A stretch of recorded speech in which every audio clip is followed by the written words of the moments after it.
Ben 90-yillardan keyin Urumchi'da tug'ilgan bir qiz. Men tug'ilgan oila intayin baxtli, mukammal, tinch bir oila edi. Ammo bizning bu tinch oilamiz men to'liq 3-yilga chiqqan vaqtimda ma'lum sabablar tufayli pachilib ketdi.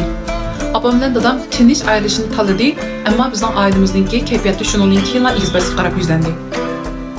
To'liq 3-yillik vaqtimiz bo'lg'achqa men asli butun diqqatimni o'rganishga qaratishim kerakdi, ammo bunday qilolmadim. Oilamizdagi sovuq kayfiyat mening o'rganishimga cho'nqur ta'sir ko'rsatdi. Ben yaxshi ko'radigan shu kasblarimga o'tamay qoldim.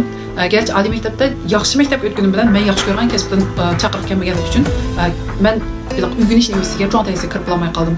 Hatta yuqori vaqtimizda shanba-yakshanbalardan oylik qaytqim kelmaydi. Chunki oylik kelsak men sovuq kayfiyatlar, opamninki uxtatishlari, yiliq oydan yilga tomoq yetilmaydigan to'p esib ketgan qozonlar shunchalik beharom qiladi men. Shuning bilan yuqori shunday qilib bog'ban bilan yo'qning orlig'ida bitirib oldim.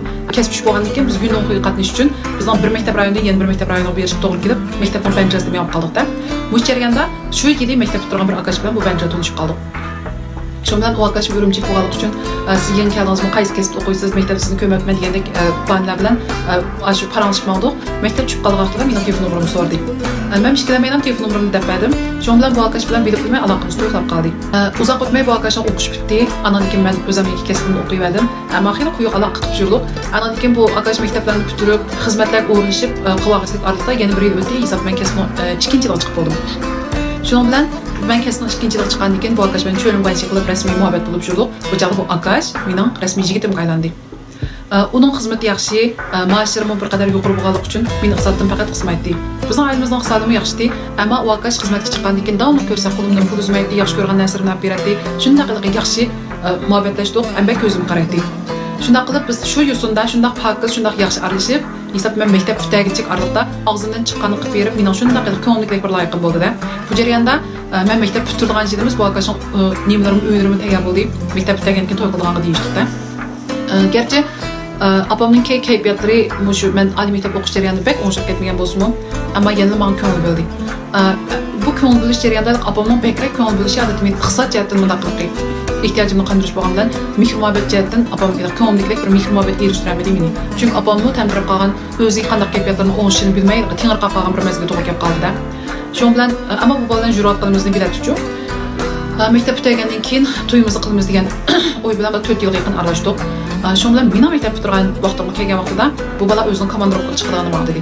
Shuning bilan bilib tomoq yedik. Andan keyin men komandirovkaga chiqmayman, men qaytib kelgich, men pulni xarajat qilib turib, qo'limga hech qo'yib qo'ygan bo'ldi. Shuning komandirovkaga ketdik. Telefon qilsam, muammolarimiz burunqidek kelganda qizg'in emas komandirovka jarayonida. Andan keyin atigan telefon qilsam bir olmasa, shu biti so'rab kelishganda men xizmatlarni aldirashib ketib qolib telefon qarab olamdim degan bahona qildi-chu. Shuning komandirovkadan 2 oydan chiqqan qaytib keldi. Bu 2 oy jarayonida shunchalik ilmon sudek bu munosabat. Bir xil bara-bara orlig'imiz yiroqlashib ketib qolgandek, burunqi yaqinchiqlar uzilib qolgandek shunday ko'nglim g'ash bo'ldi.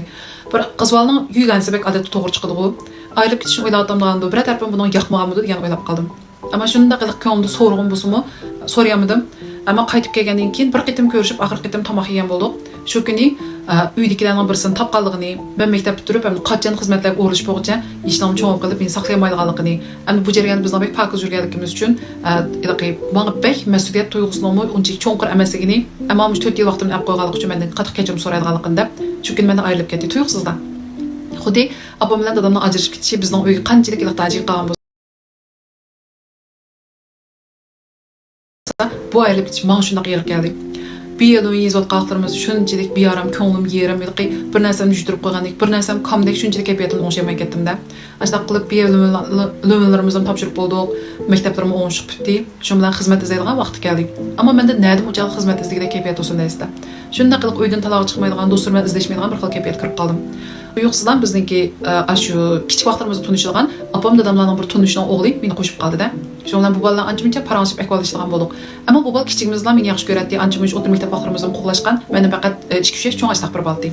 Shundan gapdan gap chiqib, "Jigitingiz bormi?" deb so'ragandi. Men rost gap qilaymi, yo'q gap qilaymi desam, rost gapligim bor deganda, men chaqchaq qilib, "Asabatda hozir yo'q" deb chaqchaq qilib dedik-da gapni desak, unda qo's men fursat berganda deganda, bir qanday gap qaytarib kelmay qoldi.